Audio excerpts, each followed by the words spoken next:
Olá, está no ar o nosso programa Boa Tarde Cidadão na Band Natal, chegando em todo o Rio Grande do Norte. Hoje vamos dar continuidade à série de entrevistas nesta segunda rodada, conversando com os candidatos que disputam o Senado da República. Nesta semana, só com os candidatos ao Senado e na semana seguinte com os candidatos ao governo do estado do Rio Grande do Norte. Ontem nós conversamos com a candidata Ana Célia do PSTU, hoje com o professor Laílson de Almeida, que é do PSOL, candidato ao Senado. Amanhã será a vez da candidata Vilma de Faria, na quinta-feira com Roberto Roncone e sexta-feira com a candidata Fátima Bezerra, do Partido dos Trabalhadores. São os convidados desta semana do nosso programa Boa Tarde Cidadão na Band Natal, chegando em todo o Rio Grande do Norte. Lembra você que está nos acompanhando do nosso site, o nosso blog da Política e Cidadania, que está no ar, www.robsoncarvalho.com. Perdeu uma parte da entrevista? Quer assistir a entrevista de ontem? Acesse o nosso site e você vai acompanhar os nossos arquivos que estão lá à sua disposição. Nós vamos agora a um breve intervalo e daqui a pouquinho com o convidado, o professor Laílson de Almeida, candidato ao Senado pelo PSOL.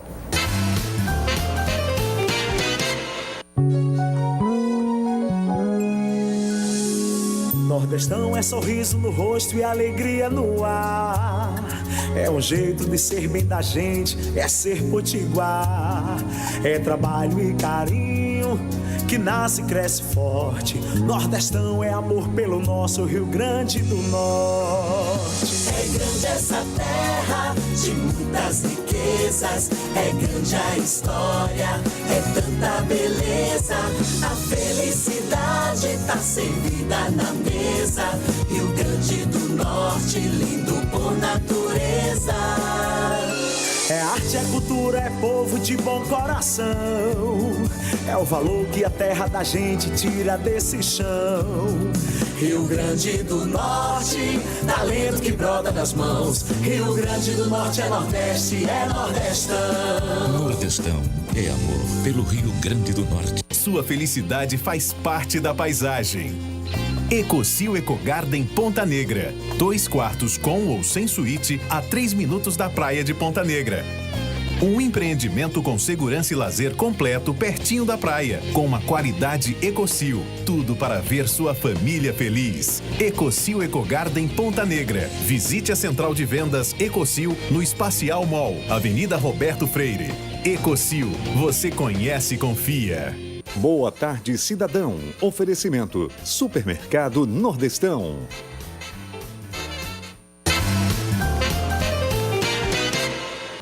Estamos de volta com o nosso programa Boa Tarde Cidadão na Band Natal, chegando em todo o Rio Grande do Norte. Excepcionalmente, sendo veiculado neste horário da noite, entre o Datena e o Jornal da Band, em virtude da propaganda eleitoral gratuita, está sendo veiculada no horário normal do nosso programa, que acontece todas as tardes.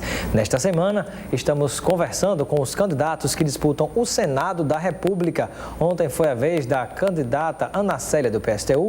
Hoje vamos conversar com o professor Laílson de Almeida, do PSOL.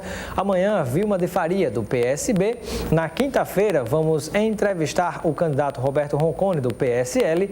E na sexta-feira, a candidata Fátima Bezerra, do Partido dos Trabalhadores. Esta semana, com os candidatos ao Senado e na semana seguinte, com os candidatos que disputam o governo do estado do Rio Grande do Norte.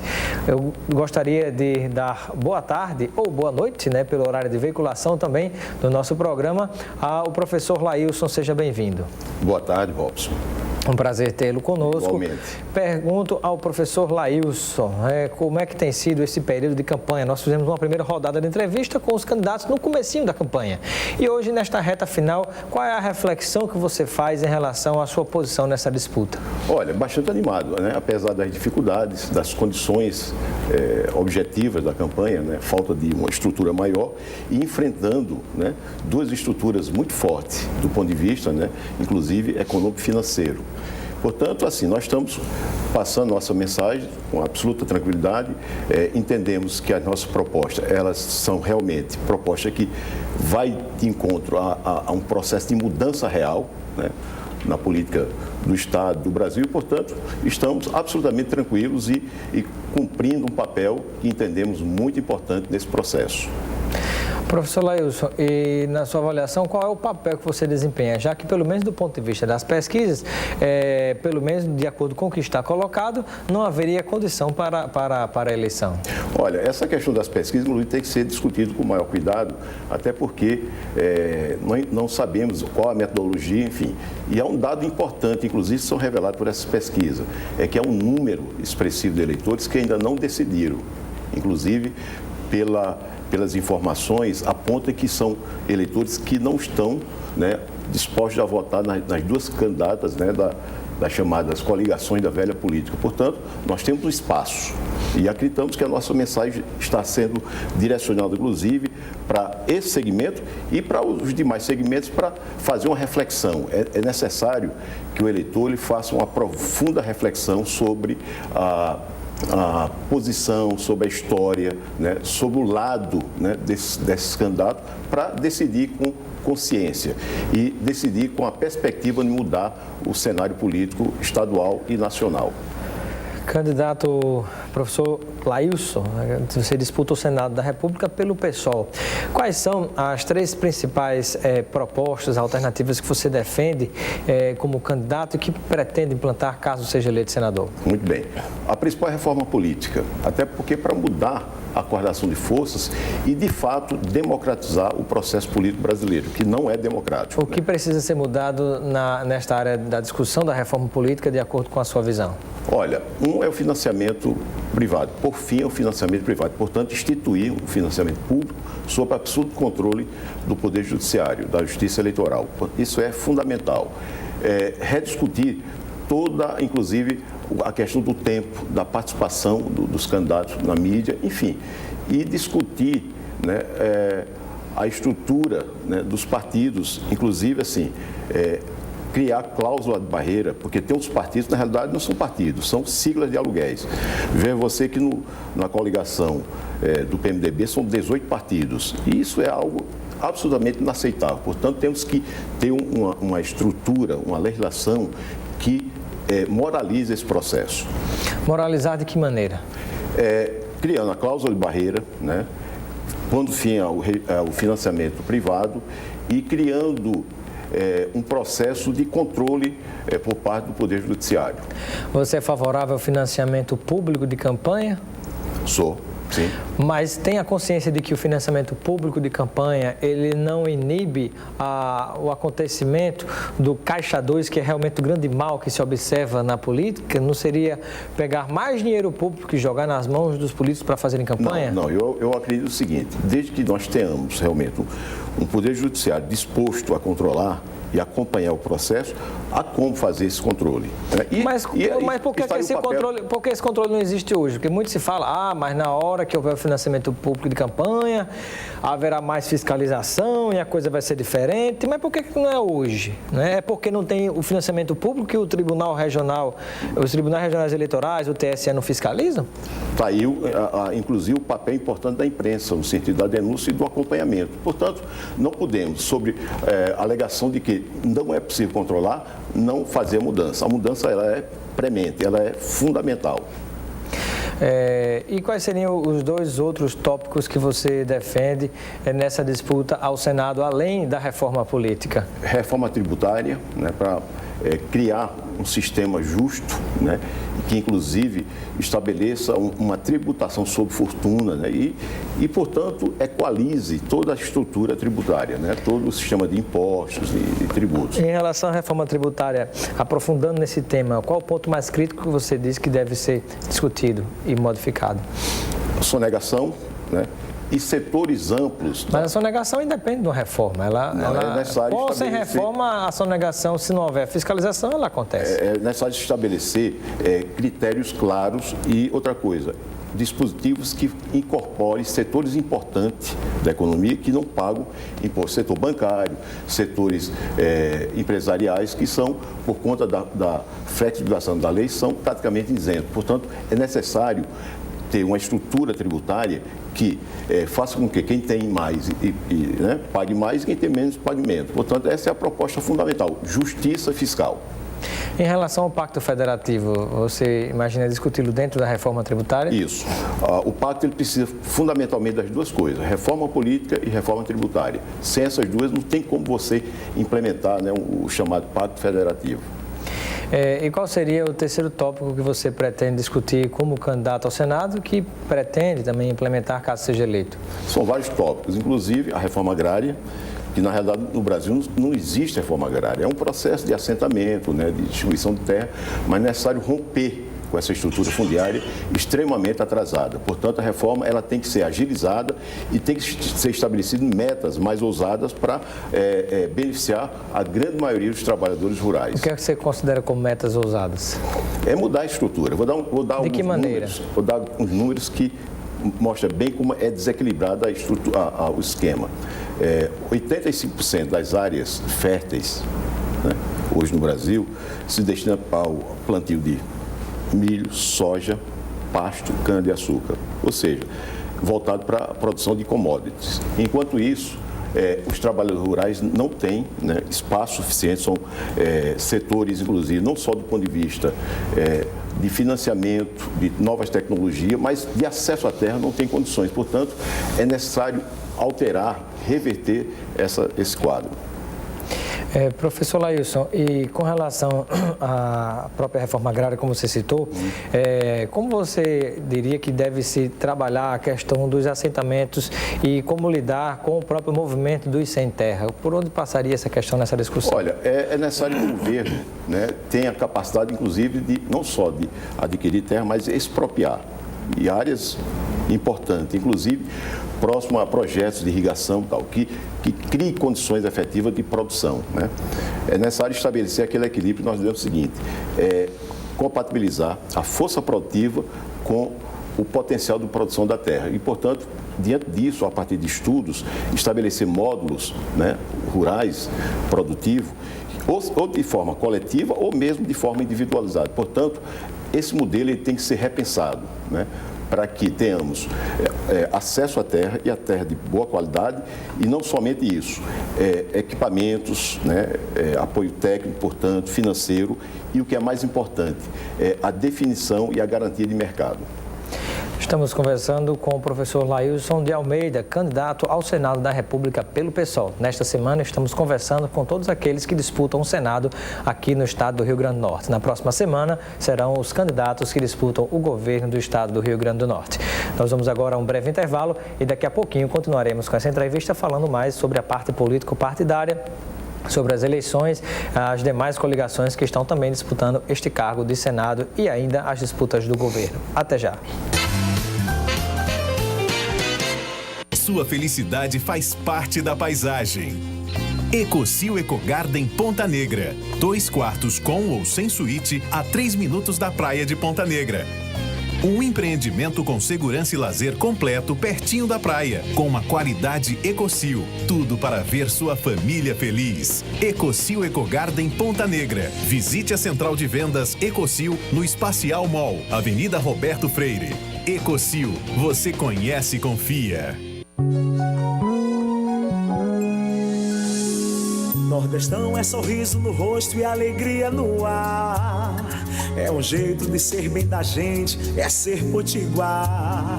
É trabalho e carinho que nasce e cresce forte. Nordestão é amor pelo nosso Rio Grande do Norte. É grande essa terra de muitas riquezas, é grande a história, é tanta beleza. A felicidade tá servida na mesa. Rio Grande do Norte, lindo por natureza. É arte, é cultura, é povo de bom coração. É o valor que a terra da gente tira desse chão. Rio Grande do Norte, talento que brota das mãos. Rio Grande do Norte é Nordeste, é Nordestão. Nordestão é amor pelo Rio Grande do Norte. De segunda a sábado, 7h20 da noite, De Olho na Notícia. Jornal da Band. Boa tarde, cidadão. Oferecimento: Supermercado Nordestão.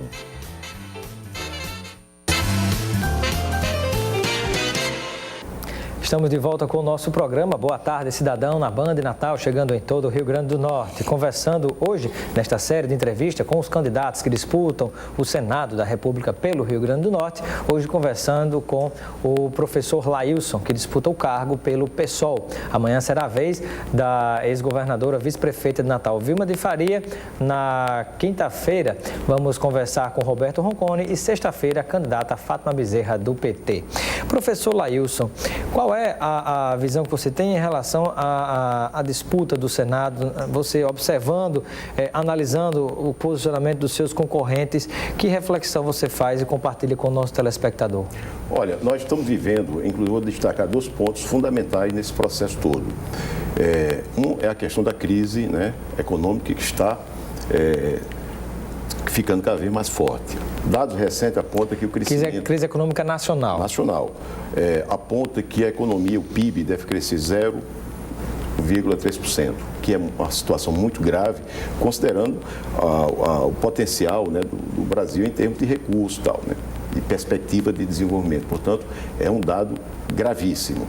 E isso aponta na direção do agravamento das questões sociais e de uma crise política. Eu lembraria que, nesse momento, em São Paulo, há uma verdadeira guerra civil, né? Isso já é reflexo dessa crise econômica que começa a bater muito forte, né, nas questões sociais, inclusive desemprego, enfim. Portanto, é uma questão que nós temos que estar preocupado e atento, né, a essa situação. A outra, que é gravíssima, é a corrupção. Nós estamos diante de um caso, né, absurdo, né? A corrupção na Petrobras, que é uma empresa importantíssima, ela é emblemática para o Brasil, né? Tem um valor, né, fantástico em termos de participação do Estado, né, nesse setor importante da economia, o setor energético, e vive uma crise profunda, né? O Paulo Roberto Costa, mais o doleiro Iosef, eles lavaram 10 bilhões. 10 bilhões é algo para o nosso telespectador ter uma ideia, se nós formos estabelecer uma comparação, um parâmetro, por exemplo, com o aeroporto de São Gonçalo do Amarante, algo em torno de R$1 bilhão foi investido. Nós estamos falando de 10 bilhões, de 10 aeroportos que foram, na verdade, desviados da Petrobras. É um montante de recursos que faria uma revolução no Nordeste, em termos de políticas públicas, na área da educação, saúde, né, segurança, infraestrutura, enfim, mudaria, né, um pouco a face da região do Estado e do Brasil. Há um trabalho que vem sendo feito em alguns setores da mídia tentando colocar esse problema apenas no colo do Partido dos Trabalhadores, do PT. Você raciocina dessa forma? Raciocino. O PT, ele é o polo principal na estrutura de poder nesse país. E os demais partidos, como o PMDB, como o PP, que também receberam... São corresponsáveis. O PMDB tem corresponsabilidade, o PP... Inclusive com a citação PSB, do presidente da Câmara, Henrique Eduardo Alves. Isso, tem responsabilidade. Eu acho que eles têm que responder por isso e devem responder, eu não tenho a menor dúvida, eu acho que a sociedade vai cobrar. E assim, agora, eu acho que a responsabilidade maior é do PT. Eu não tenho a menor dúvida, porque o PT, nessa estrutura de aliança, inclusive no Congresso, ele é o polo, né, que atrai e que estabelece essa grande aliança. Portanto, inclusive, 2 figuras importantes do partido estão envolvidas, o Canto Vacareza e o Vacari Neto, inclusive que é tesoureiro, um deputado, que inclusive é lobista, e o tesoureiro. Inclusive, os nomes me lembram uma coisa muito engraçada, vamos aqui nos divertir um pouco, né? Vacareza, Vacari, lembra, inclusive, gado, vaca, né? E isso nos leva a pensar nos famosos currais eleitorais, e aí é talvez por onde ande. Mas, na verdade, esse dinheiro da Petrobras foi para pagar o curral de dentro das casas legislativas, né? Isso, pagando pelos lotes de voto para dar sustentação ao governo federal. Mas é provável que algumas maletas, né, algumas malas pretas estejam aí passeando, né, por esses recantos do Estado e outras regiões do Brasil. Portanto, é algo sério. E eu tenho uma proposta, inclusive, para fazer o enfrentamento. De que maneira? Nós temos, assim, o combate à corrupção, ela tem já, né, toda uma legislação que é utilizada e tal, mas ela é muito demorada. Eu lembraria, Maluf foi condenado em outra instância 30 anos depois. Portanto, esse processo, ou a Operação Impacto, que já dura alguns anos. As pessoas vão cumprir. Candidatos já se elegeram, se reelegeram até agora não se tem a finalização. Inaceitável. Portanto, eu tenho uma proposta. Em chegando no Senado, nós vamos propor o que nós chamamos de inabilitação para a função pública. De que maneira? Seria uma espécie de uma nova ficha limpa? Não, seria diferente. Porque assim, o processo penal ele correria em todas as instâncias. Mas um processo judicial de inabilitação administrativo, ele teria um rito sumário, obviamente, com os acusados tendo acesso a todas as informações do processo, né? Amplo direito de defesa, mas ele teria um prazo curto para definir se aquele acusado seria inabilitado ou não, de forma que a função pública seria preservada, né, no que se refere à idoneidade, à honestidade do servidor, certo? Portanto, é preciso enfrentar essa questão da corrupção com mecanismo que dê resultados imediatos. Professor Lailson, e a análise que você faz em relação à disputa para o governo do estado do Rio Grande do Norte, com essas candidaturas que estão colocadas, esses 5 nomes? Olha, as duas candidaturas, né, das chamadas coligações da velha política e do poder econômico do Rio Grande do Norte, não representa de forma nenhuma mudança. Chega a ser até brincadeira, piada de mau gosto. Por quê? Porque assim... O que é que você diria a respeito de cada uma? Eles estão juntos e misturados, né, há 20 anos. Garibaldi foi governador 8 anos. Vilma, 8 anos. E eles, de certa maneira, têm relação indireta com a atual gestão, né, da Rosalba. Portanto, esses grupos que estão em disputa, que na realidade passa a eleição, entre a eleição eles mudam muito, né, a posição desse processo, não significa mudança nenhuma. E o eleitor tem que estar muito atento a isso. Portanto, são grupos políticos que não representam nenhuma perspectiva de mudança nesse estado. E vou mais longe. Inclusive, eles são tão ousados que não querem apenas o controle do poder executivo, do governo. Eles agora estão andando a tiracolo com seus filhotes, né? E vocês sabem muito bem, né? Inclusive para deputado federal e estadual são até dezenas de candidatos, herdeiros diretos dessas figuras, né? E que, portanto, eles acham que somente eles podem, né, não só governar, mas atuar no parlamento. Isso é uma vergonha, né? É uma provocação ao eleitor do Rio Grande do Norte. E o eleitor tem que atuar e tem que reagir com indignação, não votando nessas candidaturas. Agora, como explicar que entra ano, sai ano, vem eleição, sai eleição e do mesmo jeito a grande maioria destas pessoas que aí estão são eleitas e reeleitas? Como explicar isso? Simples, e vamos aqui romper um pouco com a chamada hipocrisia. É a corrupção eleitoral, né? Todo mundo sabe que os acertos... Todo o povo, os eleitores se corrompendo ou, na verdade, olha, as pessoas... ou sendo enganados, o que é que você diria? Há muito assim, há um pouco de alienação, porque as pessoas, inclusive, e aí eu não estou subestimando os eleitores, a questão da informação, né, não chega de forma correta para as pessoas para elaborar uma reflexão, né, e decidir. Então, esses candidatos, de forma corriqueira, percorre o estado todinho, fazendo acertos com prefeitos, com cabos eleitorais e, portanto, viciando e corrompendo todo o processo. Eu vou dar um exemplo. Desses filhotes da oligarquia do poder econômico, nenhum deles tem vínculos, tem história de luta e de identificação com os movimentos sociais. Portanto, é chegado o momento do eleitor, de forma consciente, rechaçar isso. Dar um basta, mudar o cenário, apontar para uma nova perspectiva para o Estado. Esse pessoal, vou usar até uma expressão que eu até vinha comentando, essa turma não presta. Para finalizar, professor Lailson, candidato ao Senado pelo PSOL, gostaria de saber se você considera-se preparado para exercer o mandato de senador e por quê? Olha, até pela minha militância política, né, histórica política, né, ao longo de mais de 30 anos eu estou participando dos movimentos sindicais, movimentos populares, participei de todas as lutas, né, e assim, a minha formação, inclusive, do ponto de vista político, nos coloca numa posição muito tranquila em relação a intervir de forma qualificada, inclusive no Senado, até para questionar, né, o que ocorre e como as coisas funcionam no Senado. Portanto, eu me sinto plenamente preparado. Obrigado, professor Laísson, pela sua participação no Boa Tarde, Cidadão. Eu que agradeço. Vamos ficando por aqui nesta semana que estamos conversando com os candidatos que disputam o Senado da República. Amanhã será a vez da ex-governadora vice-prefeita de Natal, Vilma de Faria. Na quinta-feira, Roberto Roncone, do PSL. E sexta-feira, com a candidata Fátima Bezerra, do PT. Perdeu alguma das entrevistas ou parte delas? Acesse o nosso site www.robsoncarvalho.com e acompanhe todas as entrevistas em nossos arquivos. Um grande abraço e até amanhã.